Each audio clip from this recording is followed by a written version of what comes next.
तर दुसरं महत्त्वाचं निकष काय आहे की एखाद्या अर्थव्यवस्थेकडे पाहत असताना डेट जीडीपी रेशिओ सोबत राजकोषीय तूट ही 3% आत असली पाहिजे असं आपण या ठिकाणी म्हणतो। FRBM ऍक्टनी पण ते सांगितलेलं आहे। आपण जेवढी मोठी राज्य आहेत त्या सगळ्या राज्यांचं बघा, म्हणजे अगदी काल कोणी तेलंगणाचा या ठिकाणी उल्लेख केला की तेलंगणाचं पर कॅपिटा आपल्यापेक्षा जास्त आहेच, कारण हैदराबाद त्यांना मिळालाय, पण त्यांचाही जो राजकोषीय तूट आहे ती 3.5% आहे, 3%च्या आत नाही आहे।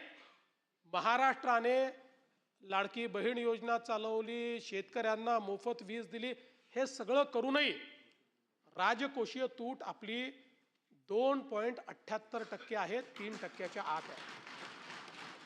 आणि दुसरं महसुली तूट, म्हणजे आपण जर महसुली तुटीचा विचार केला तर तीही 1%पेक्षा कमी असली पाहिजे असं आपल्या FRBMने सांगितलेलं आहे।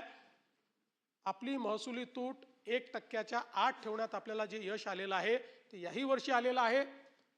आणि आपण विचार केला तर अगदी 19-20चा काळ आपण बघितला तेव्हाही आपण 41,000 कोटीची महसुली तूट होती, ती आता 40,000 कोटीवर आपण आणली आहे, एकूण अर्थव्यवस्था वाढवून देखील। त्यामुळे त्याही बाबतीत मला असं वाटतं की जो फिस्कल प्रुडन्स आहे तो आपण त्या ठिकाणी निश्चितपणे करू शकलो। आणि मग महसुली जमा, राज्यामध्ये जी महसुली जमा आहे ती 13-14 साली आपली महसुली जमा किती असायची? ती असायची 1,55,000 कोटी रुपये। मी राऊंड फिगर करतोय, ते बाकी शिल्लक सोडून देतो। 1,55,000 कोटी रुपयावरनं ती 6,16,000 कोटी रुपयांवर 10 वर्षामध्ये पोहोचली आहे।